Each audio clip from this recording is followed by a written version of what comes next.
बिस्मिल्लाहिर्रहमानिर्रहीम। अस्सलाम वालेकुम नाज़रीन, आप यूट्यूब चैनल देख रहे हैं। मैं इमरान खान हूँ। 2022 में जब इमरान खान साहब की हुकूमत का खात्मा किया गया तो उस वक्त जिन लोगों से भी एस्टेब्लिशमेंट की मुलाकात होती थी तो एक ही बात कही जाती थी कि इमरान खान के नाम के ऊपर क्रॉस लग गया और अब इमरान खान जो है वो दोबारा कभी नहीं आ सकता।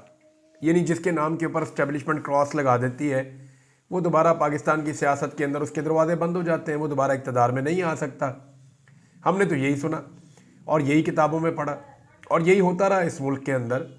मिसाल के तौर पे लियाकत अली खान साहब के साथ क्या हुआ, फातिमा जिन्ना साहिबा के साथ क्या हुआ, उनके नाम पे क्रॉस लगाया अयूब खान ने और उनके साथ कितना तौहीन आमेज़ सलूक किया गया।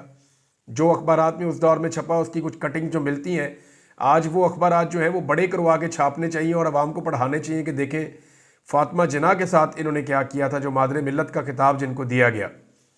उसके बाद ये शेख मुजीब के साथ भी क्रॉस उसके नाम के ऊपर लगा। मुल्क टूट गया लेकिन क्रॉस नहीं मिटा और उसके नाम के ऊपर क्रॉस लगा रहा। जुल्फ़िकार अली भुट्टो के नाम के ऊपर क्रॉस लगाया तो उसको शहीद कर दिया गया।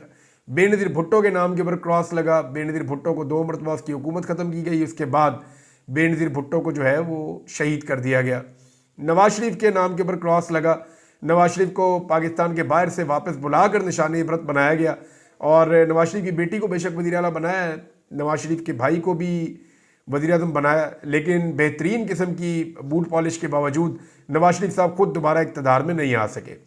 तो एस्टेब्लिशमेंट ने जिसके ऊपर भी क्रॉस लगाया तो वो दोबारा इक़्तिदार में नहीं आ सका या दोबारा जो है वो अपनी ताकत नहीं पकड़ पाया, क्योंकि एस्टेब्लिशमेंट पाकिस्तान की हमेशा से बहुत ताकतवर रही है।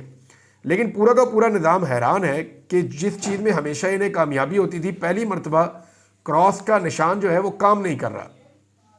ये क्रॉस लगाने वालों का क्रॉस जो है वो अवाम ने मिटा दिया है। आज उस शख्स के बगैर जिसके नाम के ऊपर क्रॉस लगाया कोई एक टॉक शो नहीं हो सकता, उसके बगैर कोई एक अखबार छप नहीं सकता, उसके बगैर सरकार की कोई मीटिंग हो नहीं सकती।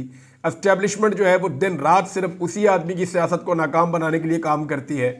अदालतों को इस्तेमाल किया जाता है उस आदमी को हराने के लिए, शिकस्त देने के लिए। तो तमाम चीज़ें इस्तेमाल की गई हैं, तमाम हरबे इस्तेमाल किए गए हैं, लेकिन तवज्जो का मरकज़ वही आदमी है जिसके नाम के ऊपर क्रॉस लगा है और अवाम ने पाकिस्तान के हर दर दीवार पे, हर गली कूचे में उस आदमी का नाम लिख दिया है।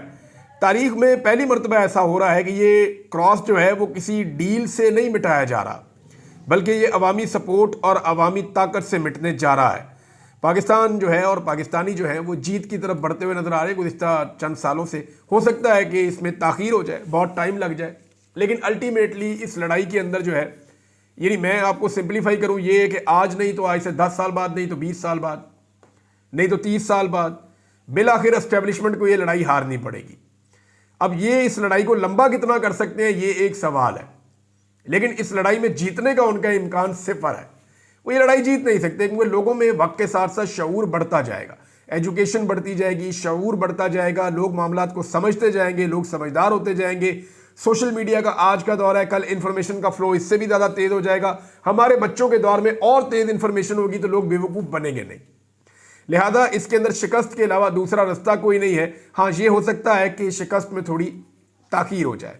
नंबर 2 जो है वो हुकूमत के गले की हड्डी बन गए हैं मुज़ाकरात, हुकूमत के गले में फंस कर रह गए हैं। वो मुज़ाकरात करना नहीं चाहते मगर फिर भी करने पर मजबूर है। ख्वाजा आसिफ ने स्टेटमेंट दिया, बल्कि वो तो भाग रहे हैं मुज़ाकरात से। वो कभी इस पे डालते हैं, कभी उस पे डालते हैं।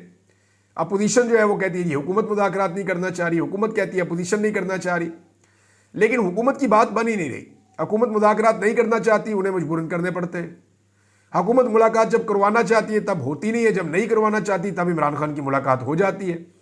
तो एस्टेब्लिशमेंट ने भी हुकूमत को डुगडुगी बनाया हुआ है, जिधर से दिल करता है जब दिल करता है बजा देते हैं, तो उन्हें हुकूमत करने का मज़ा भी नहीं आ रहा। वैसे भी एस्टेब्लिशमेंट ये सारा कुछ डेलिबरेटली नहीं कर रही, इस बात को आप याद रखिएगा। एस्टेब्लिशमेंट को भी पहली मरतबा तारीख में ऐसा हुआ है कि समझ नहीं आ रही कि उन करना की है। मामला यह है कि बैरूनी दबाव बहुत बढ़ गया है। जिस आदमी के ऊपर तकिया था जो बाइडन, उसकी पार्टी और वो इलेक्शन हार चुका है और अब जो है वो डोनाल्ड ट्रंप की इंतजामिया आ रही है, वहाँ से वो सपोर्ट मिलेगी नहीं। रैन ग्राइम जो है वो एक जर्नलिस्ट है और ये पाकिस्तानी एस्टेब्लिशमेंट के एंटी समझा जाता है। इसने मोहित पीरज़ादा साहब को एक इंटरव्यू दिया, उसके अलावा इसने एक इंटरव्यू और दिया। जो इसने बातें की हैं ज़रा उनको आप गौर करें, आपको समझ आ जाएगी। इसने कहा जी पाकिस्तानी एस्टेब्लिशमेंट का ये एंटी है, इसने दावा किया कि अमेरिका में जो बाइडन रजीम था वो इमरान खान को पाकिस्तानी डोनाल्ड ट्रंप करार देता था, और वो इस नज़रिए से कहते थे कि इमरान खान की खसूसियात डोनाल्ड ट्रंप वाली हैं, ये भी पहले एक सेलिब्रिटी था, एक गैर रवायती सियासतदान है, और इस वजह से जो बाइडन रजीम है उन्होंने इमरान खान को एक मुखालिफ के तौर पर देखा। और वैसे भी जो बाइडन का रिकॉर्ड है कि वो जर्नैलों के साथ या फौजियों के साथ जो है मामला बेहतर चला लेते हैं, लिहाजा उन्होंने पाकिस्तानी फौज के साथ मामला करने का फैसला किया था। जबकि उन्होंने कहा कि डोनाल्ड ट्रंप के लोग भी इमरान खान साहब को दूसरी नज़र में पाकिस्तान में डोनाल्ड ट्रंप के तौर पर देखते हैं कि इन दोनों को डीप स्टेट ने, यानी पाकिस्तान में जो एस्टेब्लिशमेंट है उन्होंने यहाँ इमरान खान को, और जो अमेरिका में एस्टेब्लिशमेंट है उन्होंने वहाँ डोनाल्ड ट्रंप को दीवार के साथ लगाया। एक ही तरीके से दोनों को निशाना बनाया, एक ही तरह के दोनों के ऊपर केसेस भी बनाए दोनों के ऊपर, और दोनों को परेशान किया गया और दोनों के खिलाफ धांधली करने की कोशिश की गई।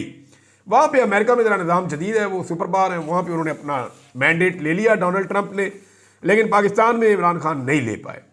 अब एक और जो उन्होंने इंटरव्यू देते हुए कहा कि ट्रंप की इंतज़ामिया पाकिस्तान में जो कुछ हुआ रजीम चेंज पर एक बड़ा एक्शन लेगी और ये माफ़ करने वाली नहीं है, ये दावा किया रैन ग्राहम ने।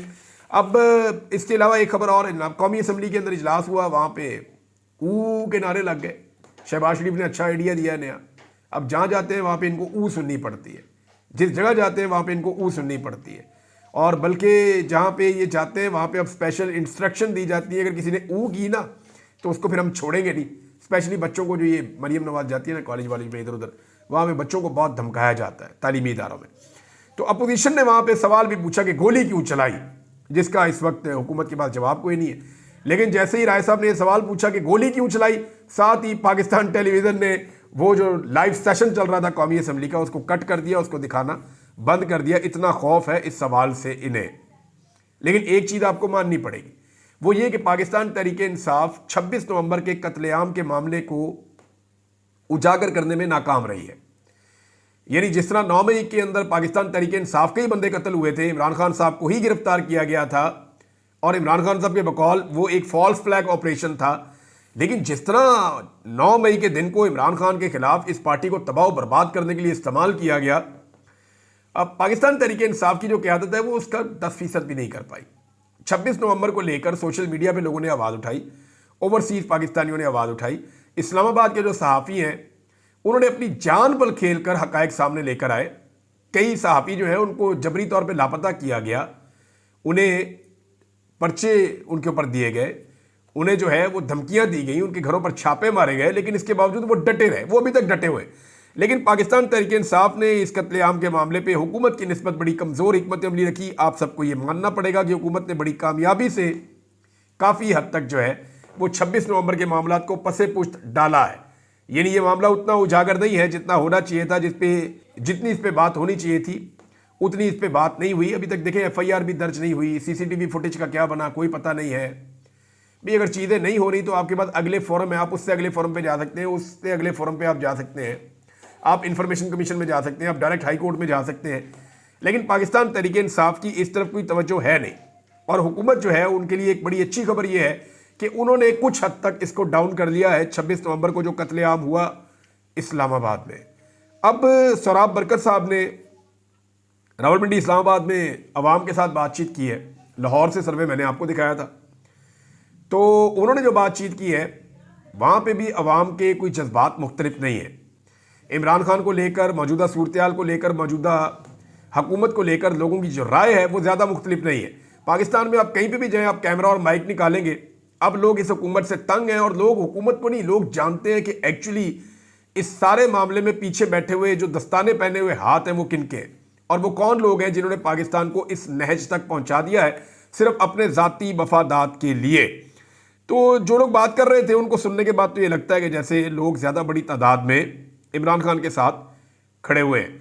हुकूमत जो है वो 2 चीज़ों के ऊपर काम कर रही है, ये मैं आपको अभी बता देता हूँ। नंबर 1, हुकूमत जो है वो ये देख रही है कि बैरूनी दबाव जो है उसको कैलकुलेट कर रही है कि अगर कैलकुलेटेड बैरूनी दबाव आया तो उसको बर्दाश्त करने के लिए हुकूमत और इस्टेब्लिशमेंट तैयार है।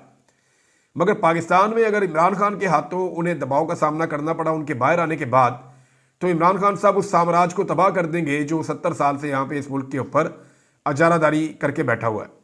लिहाजा अब कैलकुलेशन इसमें हो रही है कि बैरूनी दबाव अगर कैलकुलेटेड हुआ तो उसको बर्दाश्त कर लिया जाए, इमरान खान साहब को ना छोड़ा जाए, और उसके लिए कुछ चीज़ें हैं जो हुकूमत ने ऑफर की सूरत में उनके ऊपर डिस्कशन की थी पिछले दिनों, मैंने आपको बताया था। अब उसके हवाले से एक फर्दर मेरे पास खबर है, वो आपको बताता हूँ। लेकिन पहले जाली टिकटॉकर वज़ीर आला, उनकी एक ख्वाहिश सामने आई है, बंद मुकामात पे कंट्रोल्ड इन्वायरमेंट के अंदर सिक्योरिटी को खड़ी करके अपने साथ 100-100 200 बंदा ले जाके वहाँ पे तालिब इल्मों को घेर घार के प्लांटेड किस्म के जो है वो प्रोग्राम किए जा रहे हैं।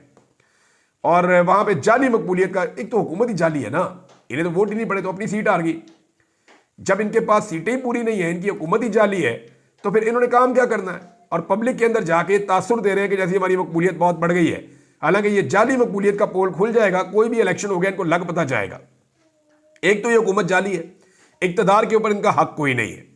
नंबर 2, उन्होंने जाली इक्तदार में बैठकर जो अवाम का भुरकस निकाला है ना, उसके बाद तो अवाम इनका सिर्फ इंतजार कर रही है। रियल पब्लिक के अंदर जब ये जाएंगे तो इन्हें लग पता जाएगा। वो सोशल मीडिया के प्लेटफॉर्म पर आप वहां को सुनवा भी नहीं सकते लोग जिस तरह की इनके बारे में बातें कर रहे हैं। यानी 300 यूनिट इन्होंने मुफ्त बिजली देनी थी जो इन्होंने वादा किया था। इन्होंने 100 और 200 यूनिट वालों के साथ वो इन्होंने भुरकस निकाला अवाम का, जो इन्होंने हालत की है। गैस के बिल लोगों को 500% से लेकर 800% तक ज्यादा आ रहे हैं, और लोग चिल्ला रहे हैं जनाब कि हमारे गैस के बिल, हमारे बिजली के बिल। लोग कह रहे हैं इससे अच्छा आप हमारा काट के ले जाए मीटर, हम ये बिल ही अदा नहीं कर सकते। मैं ऐसे लोगों को जानता हूं जिन्होंने ये बातें की हैं। यानी हम ये बिजली इस्तेमाल ही नहीं करते, हम गैस इस्तेमाल ही नहीं करते। और शेख रशीद एक दौर में कहते थे कि नवाज शरीफ ने और शहबाज शरीफ ने ये जो मनसूबे लगाए हैं ना, ये शेख रशीद की बात मुझे याद है, वो हमारे प्रोग्राम में कहते थे कि ये जो 2013 से ऑनवर्ड जो मनसूबे लगाए दोनों भाइयों ने मिलकर चाइना से पैसा लेकर, तो ये जो IPP लगा रहे थे दोनों भाई, रज के बिजली बना रहे थे। पाकिस्तान की ज़रूरत आज भी उतनी नहीं है जितनी ज़रूरत है, उससे दुगनी से ज़्यादा बिजली इन्होंने पैदा करने की सलाहियत ले ली। और पाकिस्तानी 1 यूनिट इस्तेमाल करते हैं तो 3 यूनिट के पैसे देते हैं कैपेसिटी पेमेंट की मद में। तो शेख रशीद ने ठीक कहा था कि एक वक्त आएगा बिजली की कीमत इतनी बढ़ जाएगी कि लोग कहेंगे हमने बिजली इस्तेमाल ही नहीं करनी। और आज मैंने देखा कि उनकी बात ठीक थी। अब जनाब आ जाए उस मामले पे जो मैं आपको बताना चाह रहा था। देखें, अमेरिका में जब ट्रंप की इंतजामिया आएगी तो ये असेसमेंट ये कर रही है पाकिस्तान की गवर्नमेंट और इस्टेब्लिशमेंट कि उसके साथ मामला आगे कैसे बढ़ाया जा सकता है। ये सारे महाजों पे काम कर रहे हैं। नंबर 1, इमरान खान से डील करने की पूरी कोशिश कर रहे हैं जो इमरान खान साहब फिलहाल नहीं मान रहे, और उस डील को डन करने के लिए ये थोड़ा थोड़ा करके टाइम बाय कर रहे हैं। फैसला कभी आगे ले जाते हैं और आगे ले जाते हैं और आगे ले जाते हैं। मैंने जो रिपोर्टर थे उनसे बात की, उन्होंने कहा जी यहाँ पे तो जज कभी 10 बजे से पहले केस ही शुरू नहीं होता था, और अभी सर्दियाँ धुंधों के दिन है, अब तो केस और लेट शुरू होता है। तो सुबह 8:30 बजे जज साहब आ गए, फटाफट उन्होंने कार्रवाई कर दी, और जब फैसला सुनाने का टाइम था 11 बजे का, उससे पहले पहले जज साहब वापस भी चले गए। तो उन्होंने कहा जी ये मिली भगत वाला काम है, ये फिक्स्ड मैच था, ये ऐसा नहीं था कि इमरान खान साहब फैसला नहीं सुनना चाहते। अगर ये आज फैसला सुनाना चाहते जज साहब तो सुना देते। ये कैसे हो सकता है? कैदी जेल में मौजूद है, जज भी जेल में आ गया, और वहां पे जज फैसला इसलिए नहीं सुना रहा कि कैदी मौजूद नहीं है। भाई कैदी तो जेल में है, वो तो आपका कैदी है, आप उसको जहां मर्जी ले जाए। अब इमरान खान साहब जो है वो कोई हरकुलिस थोड़ी है कि बंदे उठा उठा के जेल से बाहर फेंकेंगे। भाई आपने उनको अगर लेकर आना है अदालत में, आप उन्हें ला सकते हैं। और मैं इमरान खान साहब को जानता हूँ, फेस करने वाले आदमी है। लेकिन इन्होंने ये फिक्स मैच था हुकूमत की जानिब से, वो ये कोशिश कर रहे हैं, हुकूमत तो नहीं एस्टेब्लिशमेंट, वो ये कोशिश कर रहे हैं कि इमरान खान साहब को अपनी मर्जी की शराइत पे लाया जाए, फिर उनको रिहा किया जाए या उन्हें पहुंचाया जाए उनके घर में। तो इमरान खान साहब इनकी मर्जी की शराइत पे आ नहीं रहे। एजाज चौधरी साहब का जो है प्रोडक्शन ऑर्डर जारी कर दिया गया है। इतने लंबे अरसे के बाद, इतनी फस्तायत, इतना जबर और इतने जुल्म के बाद, तो पीपल्स पार्टी ये नहीं कह सकती कि उन्होंने बड़ा कारनामा किया है। ये पीपल्स पार्टी इस सारे जुर्म में, इस सारे जुल्म में, इस सारी फस्तायत में, डंडे वाली जमहूरियत में और ब्रूट मेजॉरिटी में ये बिलावल जरदारी का पूरा पूरा हिस्सा है। अब डोनाल्ड ट्रंप की जो हुकूमत आ रही है ना, याद रखिएगा कि ये रशिया के साथ नहीं लड़ेंगे। यूक्रेन के मामले में डोनाल्ड ट्रंप रशिया के साथ नहीं लड़ेगा। ये जो बाइडन की पॉलिसी थी। डोनाल्ड ट्रंप रशिया के साथ लड़ाई नहीं करेगा। उसका यह सोचना है कि हमने रशिया को खुद उंगली की है लड़ाई के लिए, और वो ऐसे किया कि हमने जब यूक्रेन को नेटो के अंदर उसकी शमूलियत का फैसला किया तो इससे वो फ्लेयर अप हो गया और उसको अंदाजा हुआ कि मैं खतरे में आ रहा हूं, तो उसने खतरा भांपते हुए लड़ाई की है। ट्रंप को ऐसा लगता है, तो ट्रंप इस लड़ाई को रोक देगा। रशिया से भी स्टेटमेंट आया कि हम ट्रंप से मुलाकात के लिए तैयार हैं, लेकिन ट्रंप बहुत सारी लड़ाइयां जहां पे रोकेगा वहां कोई लड़ाइयां शुरू भी करेगा। डोनाल्ड ट्रंप का प्रॉब्लम है चाइना, और चाइना डोनाल्ड ट्रंप का प्रॉब्लम क्यों है जरा इसको आप समझें। मैं आपके सामने एक डाटा रखता हूं जीडीपी का। सन 2000 में चाइना का जो जीडीपी था वो $1.2 ट्रिलियन था, और अमेरिका का उस वक्त था 10.2 ट्रिलियन डॉलर, यानी 9 ट्रिलियन डॉलर ज़्यादा था उस वक्त में। यानी अगर आप फ़र्क देखें तो 9 गुना का फ़र्क था, 9 गुना का फ़र्क था, 1.2 और 10.2 ट्रिलियन। 2005 में ये फ़र्क थोड़ा सा कम हुआ, चाइना जो है वो 2.29 ट्रिलियन डॉलर पे आ गया और अमेरिका जो है वो 13 ट्रिलियन डॉलर पे आ गया। 2010 में चाइना मजीद बढ़ गया, वो 6 ट्रिलियन डॉलर पे आ गया, अमेरिका 15 ट्रिलियन डॉलर पे आ गया। 2015 में चाइना 11 ट्रिलियन डॉलर पे आ गया, अमेरिका 18 ट्रिलियन डॉलर पे आ गया। और इस वक्त जो 2024 का डाटा है इसके मुताबिक चाइना जो जीडीपी है उसका वो 18.28 ट्रिलियन डॉलर तक पहुंच गया है, बहुत तेजी से ऊपर जा रहा है। और अमेरिका का जो जीडीपी है वो 29.2 ट्रिलियन डॉलर का है ऑलमोस्ट। अगर आप इन दोनों का अब मवाजना करें तो चाइना 10 गुना नीचे था, अब अमेरिका के आधे से भी ऊपर आ गया है, यानी अमेरिका के मुकाबले में उसका जीडीपी ज्यादा तेजी से बढ़ रहा है। दूसरा, चाइना की एक्सपोर्ट इस वक्त दुनिया में सबसे तेजी से बढ़ी है। चाइना दुनिया का सबसे बड़ा एक्सपोर्टर बन के सामने आया। 150 मुल्कों के साथ चाइना बराह रास्त और मुख्तलिफ रीजन के साथ चाइना बराह रास्त जो है वो एक्सपोर्ट्स कर रहा है और उनको उनकी मर्जी का, उनकी ज़रूरत का सामान दे रहा है। अमेरिका अपने असर रसूख की बदौलत आर्मी मार्केट और उसके शेयर्स पे अपना हक समझता है। अमेरिका को ये लगता है कि चाइना को रोका जाए, ये सारी मार्केट अमेरिका की है, अमेरिका यहाँ का प्रधान है और उसको ये सारा हिस्सा मिलना चाहिए। जितना हिस्सा चाइना के पास जा रहा है वर्ल्ड इकोनॉमी का, ये अमेरिका का था, लिहाजा अब ये चाइना के पास जा रहा है, अमेरिका को ये लगता है। तो ये कन्फ्लिक्ट शुरू होगा साउथ चाइना सी से और फिर ये इस रीजन में भी आएगा, साउथ एशिया में भी। साउथ एशिया में इंडिया, पाकिस्तान, अफगानिस्तान और ये सारा रीजन है, ईरान और फिर चाइना के साथ। अब मामला ये है कि वहां पे साउथ चाइना सी में एक इत्तेहाद बना हुआ है 4 मुल्कों का, जिसमें जापान है, ऑस्ट्रेलिया, इंडिया और अमेरिका है। इसको क्वाड कहते हैं, मैंने बहुत पहले ये रिपोर्ट किया हुआ है आप लोगों को। ये जो क्वाड के नाम से एक इत्तेहाद बना हुआ है साउथ चाइना सी में, वहां पे वो चाइना को महदूद करने की कोशिश करेंगे। लेकिन चाइना ने वहां पे उसको एक ग्रेट वॉल ऑफ सैंड तो चाइना ने एक बनाई हुई है ना, तो सी के अंदर भी उन्होंने ऐसी ग्रेट वॉल्स बनाई हुई हैं और इस किस्म के उनके सॉफ्टवेयर वहां पे इंस्टॉल्ड हैं, ऐसे हार्डवेयर हैं उनके वहां पे, जिनकी मौजूदगी में अमेरिकन के लिए मुश्किल है वहां ऑपरेट करना।